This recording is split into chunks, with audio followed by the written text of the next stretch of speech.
බලමු සමගාමී සමීකරණයක් විසඳගන්නේ කොහොමද කියලා. පළවෙනි සමීකරණය 6x ධන 2y සමානයි 1යි. දෙවෙනි සමීකරණය 4x ඍණ y සමානයි 3යි. අපි දැන් බලනවා x ගේ හරි y ගේ හරි සංගුණක සමානද කියලා. මෙතන x ගේ ඉස්සරහින් තියෙන ඉලක්කම තමයි x ගේ සංගුණකය. එතකොට මේකේ සංගුණකය 6යි, මේකේ සංගුණකය 2යි, මේකේ සංගුණකය 4යි. මෙතන ඉලක්කමක් දාලා නැති වුණාට මෙයාගේ සංගුණකය 1යි. එතකොට x ගේවත් y ගේවත් සංගුණක සමාන කෙනෙක් නැහැ. සංගුණක සමාන කෙනෙක් නැත්තම් අපි මුලින්ම කරන්න ඕනේ සංගුණක සමාන කරගන්න ඕනේ. ඒකට ඔයා තීරණය කරන්න ඕනේ x ගේ සංගුණකද සමාන කරන්නේ y ගේ සංගුණකද සමාන කරන්නේ කියලා. මේකේ වඩාත් ලේසි y ගේ සංගුණකය සමාන කරගත්තා නම්. ඒ කියන්නේ y ගේ සංගුණකය 2 කරගත්තා නම් ලේසි. එහෙනම් දෙවැනි සමීකරණයම වැඩි කරනවා 2ෙන්. 2 වැඩි කිරීම 4x ඍණ 2 වැඩි කිරීම y සමානයි 2 වැඩි කිරීම 3. දෙවරක් 4 8x ඍණ 2y සමානයි 6. ඔන්න තුන්වෙනි සමීකරණය ලියාගත්තා. 1යි 3යි දිහා බැලුවහම සංගුණක සමාන කෙනාගේ ලකුණු අසමානයි නම් සමීකරණ දෙක එකතු කරනවා. එකම ලකුණ තිබ්බා නම් සමීකරණ දෙක අඩු කරනවා.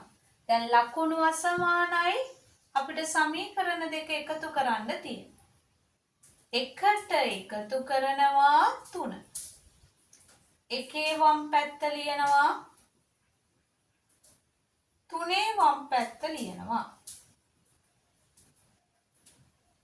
එකේ දකුණ ලියනවා 3 දකුණ ලියනවා.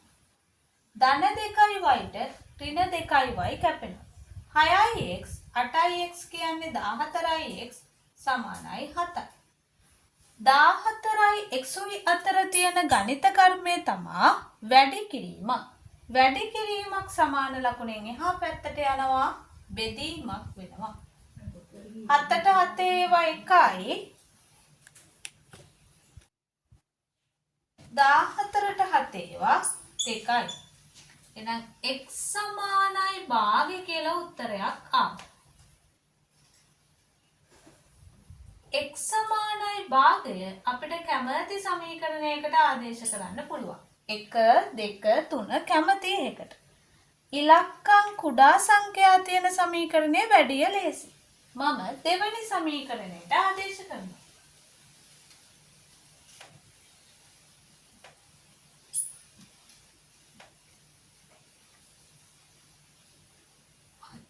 x ඍණ y සමානයි 3. x තියෙන තැනට භාගය දානවා. ඍණ y සමානයි 3. 2ට 2 ඒවා 1යි 4ට 2 ඒවා 2යි. දෙවරක් 1 2යි ඍණ y සමානයි 3යි. ඍණ y මෙහි තිබ්බා. ධන 2 සමාන ලකුණෙන් එහා පැත්තට ගියා ඍණ 2ක් වුණා. 3ෙන් 2ක් අඩු කළාම 1යි. මට ඕනේ ඍණ y නෙමෙයි y. දෙපැත්තම ඍණ 1ෙන් බෙදුවා. ඍණට ඍණ කැපුණා. y 1ෙන් බෙදුවහම y 1 1ෙන් බෙදුවහම 1යි. ධන බෙදීම ඍණ කියන්නේ උත්තරේ ඍණ 1යි. අපිට පුළුවන් දැන් x තාවේ භාගේ y තාවේ ඍණ 1. මේ ආපු උත්තර දෙක හරිද කියලා බලා ගන්නත් පුළුවන්. ඔයා කැමති සමීකරණයකට අපිට ආපු උත්තර දෙක ආදේශ කරනවා. 6x ධන 2y. x තියෙන තැනට දානවා භාගය, y තියෙන තැනට දානවා ඍණ 1. ඍණ සංඛ්‍යා ලිවීමේදී මම වරහණක් ඇතුලේ දාගන්නවා. 2ට 2 ඒවා 1යි, 6ට 2 ඒවා 3යි. 3 වරක් 1 3යි, දෙවරක් 1 ඍණ 2යි. ජාති දෙකෙන් තියෙන්නේ ධනයි ඍණ. ලොකු එක්කෙනාගෙන් පොඩි එක්කෙනා අඩු කරලා ලොකු එක්කෙනාගේ ලකුණ දාන්න.